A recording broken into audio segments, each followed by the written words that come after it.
بسم اللہ الرحمن الرحیم۔ السلام علیکم ناظرین محترم، آج کا ہمارا واقعہ بصرہ کی ایک خوبصورت باندی اور حضرت مالک بن دینار رحمۃ اللہ علیہ کا ہے۔ حضرت مالک بن دینار رحمۃ اللہ علیہ ایک مرتبہ بصرہ کے بازار میں سے گزر رہے تھے۔ راستے میں ایک باندی ایسے جاہو جلال کے ساتھ جا رہی تھی جیسا کہ بادشاہوں کی باندیاں ہوتی ہیں۔ حضرت مالک نے اس کو دیکھا تو آواز دے کر فرمایا کہ اے باندی، تیرا آقا تجھے فروخت کرتا ہے یا کہ نہیں؟ وہ باندی اس فکرے کو سن کر حیران رہ گئی اور کہنے لگی کہ کیا کہا، پھر سے کہو۔ تو حضرت مالک بن دینار رحمۃ اللہ علیہ نے فرمایا کہ کیا تیرا مالک تجھے فروخت کرتا ہے؟ اس پر باندی نے کہا کہ اگر وہ فروخت کر بھی دے تو کیا تجھ جیسا فقیر مجھے خرید سکتا ہے؟ فرمانے لگے ہاں، اور تجھ سے بھی بہتر خرید سکتا ہے۔ وہ باندی یہ سن کر ہنس پڑی اور اپنے خدام کو حکم دیا کہ اس فقیر کو پکڑ کر ہمارے ساتھ لے چلو، ذرا مذاق ہی رہے گا۔ خدام نے پکڑ کر ساتھ لے لیا اور جب گھر واپس پہنچی تو اس نے اپنے آقا سے یہ قصہ سنا دیا۔ وہ سن کر بہت ہنسا اور ان کو اپنے سامنے لانے کا حکم دیا۔ جب سامنے پیش کیے گئے تو اس آقا کے دل پر ایک ہیبت سی ان کی چھا گئی۔ وہ کہنے لگا آپ کیا چاہتے ہیں؟ تو انہوں نے فرمایا کہ تو اپنی باندی میرے ہاتھ فروخت کر دے۔ اس نے پوچھا کہ آپ اس کی قیمت دے سکتے ہیں؟ تو حضرت مالک رحمۃ اللہ علیہ نے فرمایا کہ میرے نزدیک اس کی قیمت کھجور کی 2 گٹھلیاں ہیں۔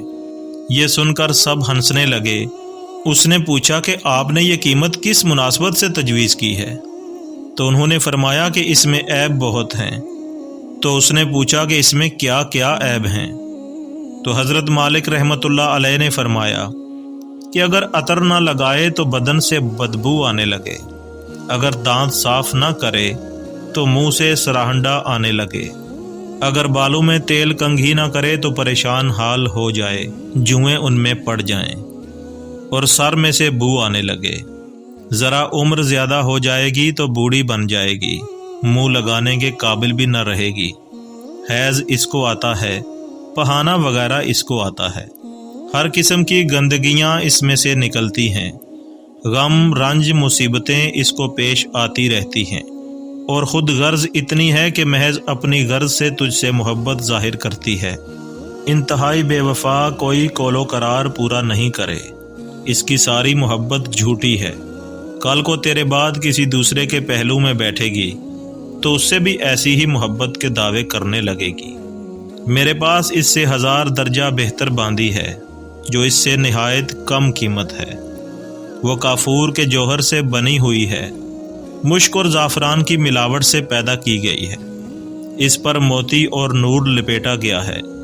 اگر کھارے پانی میں اس کا آب دہن ڈال دیا جائے تو وہ میٹھا ہو جائے، اور اگر وہ مردہ سے بات کرے تو وہ زندہ ہو جائے، اور اگر اس کی کلائی آفتاب کے سامنے کر دی جائے تو آفتاب بے نور ہو جائے، اگر وہ اندھیرے میں آ جائے تو سارا گھر روشن ہو جائے، اگر وہ دنیا میں اپنی زیب و زینت کے ساتھ آ جائے تو سارا جہان معطر ہو جائے، چمک جائے۔ اس باندی نے مشک و زعفران کے باغوں میں پرورش پائی ہے، یاقوت اور مرجان کی ٹہنیوں میں کھیلی ہے، ہر طرح کی نعمتوں کے خیموں میں اس کا محل سرائے ہے، تسنیم جو جنت کی نہروں میں سے ایک نہر ہے کا پانی پیتی ہے، کبھی وعدہ خلافی نہیں کرتی، اپنی محبت کو نہیں بدلتی، ہر جائی نہیں ہے وہ۔ اب تم ہی بتاؤ کہ قیمت خرچ کرنے کے اعتبار سے کون سی باندی بہتر ہے؟ تو سب نے کہا کہ وہی باندی جس کی آپ نے خبر دی ہے۔ حضرت مالک بن دینار رحمۃ اللہ علیہ نے فرمایا کہ اس باندی کی قیمت ہر وقت ہر زمانے میں ہر شخص کے پاس موجود ہے۔ تو لوگوں نے پوچھا کہ اس کی قیمت کیا ہے؟ تو آپ نے فرمایا اتنی بڑی اہم اور عالی شان چیز کے خریدنے کے لیے بہت معمولی قیمت ادا کرنی پڑتی ہے، اور وہ یہ ہے کہ رات کا تھوڑا سا وقت فارغ کر کے صرف اللہ جل شانہ کے لیے کم از کم 2 رکعت تہجد کی نماز پڑھ لی جائے، اور جب تم کھانا کھانے بیٹھو تو کسی غریب محتاج کو بھی یاد کر لیا کرو، اور اللہ تعالیٰ کی رضا کو اپنی خواہشات پر غالب کر دو۔ راستے میں کوئی تکلیف دینے والی چیز، کانٹا، اینٹ وغیرہ پڑی دیکھو تو اس کو ہٹا دو، ان چیزوں پر اہتمام کرنے سے تم دنیا میں عزت کی زندگی گزارو گے، آخرت میں بے فکر اور اعزاز و اکرام کے ساتھ پہنچو گے۔ اس باندی کے آقا نے باندی سے پوچھا کہ تو نے شیخ کی باتیں سن لی ہیں، یہ سچ ہیں یا نہیں؟ تو باندی نے کہا کہ بالکل سچ ہیں۔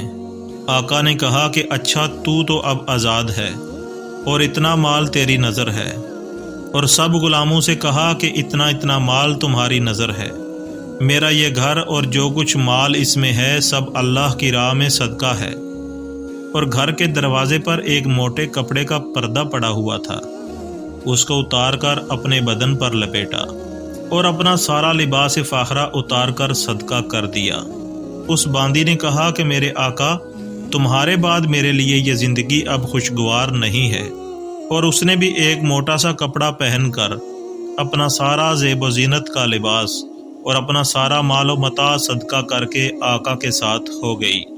حضرت مالک بن دینار رحمۃ اللہ علیہ ان کو دعائیں دیتے ہوئے ان سے رخصت ہو گئے، اور وہ دونوں اس سارے عیش و عشرت کو طلاق دے کر اللہ کی عبادت میں مشغول ہو گئے، اور اسی حالت میں ان کا انتقال ہوا۔